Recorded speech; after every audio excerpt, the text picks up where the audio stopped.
नगर औद्योगिक क्षेत्र से केमिकल जो प्लांट है वहाँ से केमिकल पानी निकलता है जो हमारे इस गारिया नाले में केमिकल छोड़ दिया जाता है, जिससे हमारे आसपास के सभी ग्रामीण लोगों को ये प्रभावित कर रहा है। इसी दूषित पानी से कई जो लोग बीमार भी हो रहे हैं और ये नदी में आके मिल रहा है, नाश नदी में।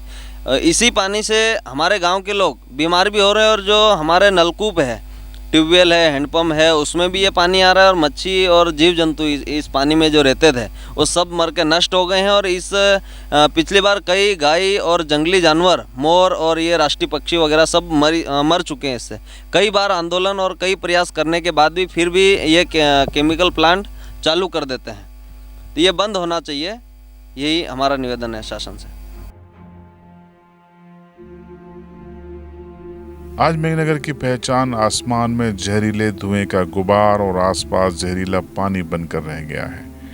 यहाँ कुबेर बनने की होड़ में शहर के कुछ लोग शहर और इलाके को एक ऐसे माहौल में झोंक रहे हैं जिसमें उनकी भावी पीढ़ियों का ही दम घुटेगा, लेकिन हाल फिलहाल कोई समझने और सुनने को तैयार नहीं है। इतने घातक, इतने जानलेवा, इतने खतरनाक इन केमिकल के इस्तेमाल की आखिर आदिवासी अंचल में इजाज़त सरकार ने कैसे दी? सवाल ये खड़ा होता है कि अगर आपके पास ट्रीटमेंट प्लांट नहीं है तो फिर ये केमिकल फैक्ट्रियां इतने सालों से रन कैसे कर रही हैं? ये ठीक उसी तरीके का हो गया कि अगर मैं बंदूक का लाइसेंस अप्लाई करूं और सेंशन होने के पहले मैं बंदूक लेके घूमूं तो क्या मुझे सरकार आर्म्स एक्ट में बंद नहीं करेगी? आपको ये जानकर हैरानी होगी कि मेघनगर की केमिकल फैक्ट्रियों में घातक केमिकल उपयोग में लाए जा रहे हैं, जिसमें bromine, benzoic acid, hydrochloric acid शामिल हैं। अब आपको लगे हाथ हम ये भी बता देते हैं कि ये कितने घातक हैं। सबसे पहले ब्रोमीन को देखिए। ये ब्रोमीन मानव शरीर की त्वचा, आँखों और श्वसन तंत्र को नुकसान पहुँचाता है। ये काफ़ी घातक रसायन माना जाता है। अब आपको बताते हैं बेंजोइक एसिड। यह कैंसर की परिस्थितियों का निर्माण करता है। अगर इसके संपर्क में लगातार कोई मानव आता है तो उसके शरीर में कैंसर होने का खतरा बढ़ जाता है। अब आपको बताते हैं हाइड्रोक्लोरिक एसिड। ये सांस लेने में दिक्कतें पैदा करता है तो साथ में श्वसन तंत्र पर हमला करता है। इसके चपेट में आने वाले को सांस में लेने में दिक्कत होती है, उसे दमा और अस्थमा हो सकता है। ये तो मात्र 3 केमिकल हैं, लेकिन 1.5 दर्जन से ज़्यादा केमिकल मेघनगर की केमिकल फैक्ट्रियों में बनाए जा रहे हैं, इस्तेमाल किए जा रहे हैं। हमने और हमारी टीम ने मेघनगर शहर और उसके आसपास के 1 दर्जन से ज़्यादा गाँवों की बीते 1 सप्ताह तक खाक छानी।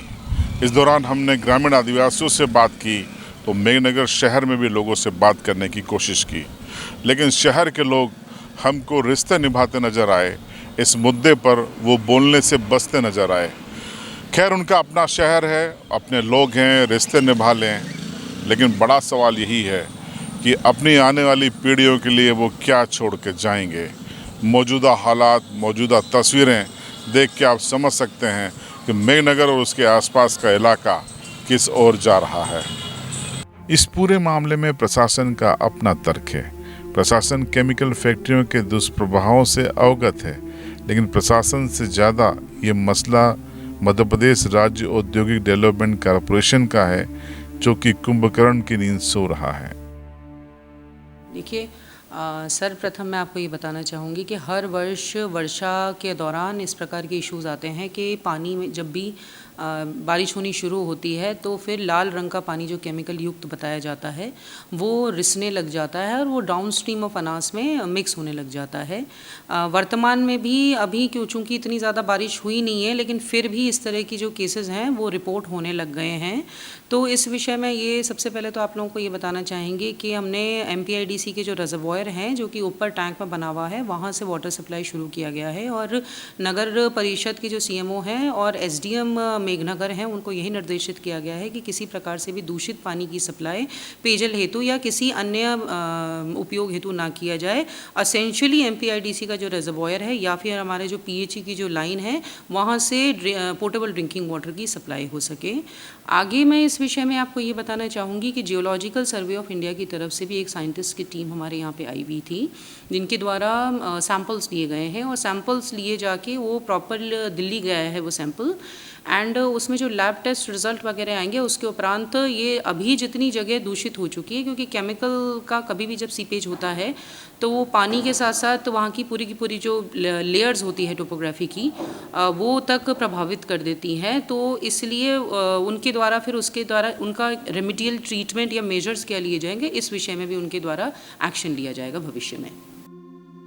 तो मेघनगर और उसके आसपास के इलाकों के हालात बद से बदतर होते जा रहे हैं।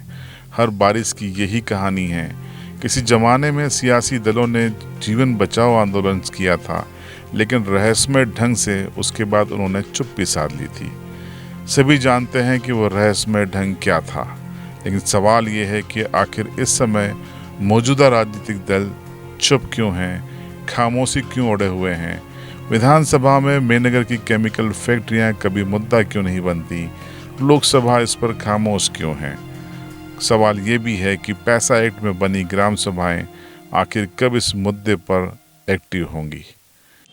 इस रिपोर्ट के जरिए हमने आपको ये बताने की कोशिश की कि आदिवासी अंचल झाबुआ के औद्योगिक क्षेत्र में क्या चल रहा है। 1984 में ये औद्योगिक क्षेत्र शुरू हुआ था। उसके बाद धीरे धीरे यहाँ पर केमिकल फैक्ट्रियों का आना शुरू हुआ। ट्रीटमेंट प्लांट के बगैर उनको मंजूरी दी गई। जिस तरीके की जो जिम्मेदार संस्थाएं हैं, जिनकी जिम्मेदारी थी कि वे बगैर ट्रीटमेंट प्लांट के इसे न चलने दें, उन्होंने मौन धारण किया, एग्रीमेंट किया, पानी की सप्लाई दी, अन्य संसाधन उपलब्ध कराए। तो क्या इस पूरे अपराध के वे दोषी नहीं हैं? आपको क्या लगता है, इस इलाके में सरकार की खामोशी, सिस्टम की खामोशी, सियासतदानों की खामोशी, ये खामोशी इस इलाके को एक ऐसे अंधेरे की ओर ढकेल रही है जिसके बाद सूरज की तलाश करना मुश्किल होगा। इस रिपोर्ट पर आपकी राय कमेंट बॉक्स में ज़रूर बताएं। चैनल पर नए हैं तो सब्सक्राइब करें और बेल आइकन ज़रूर दबाएं।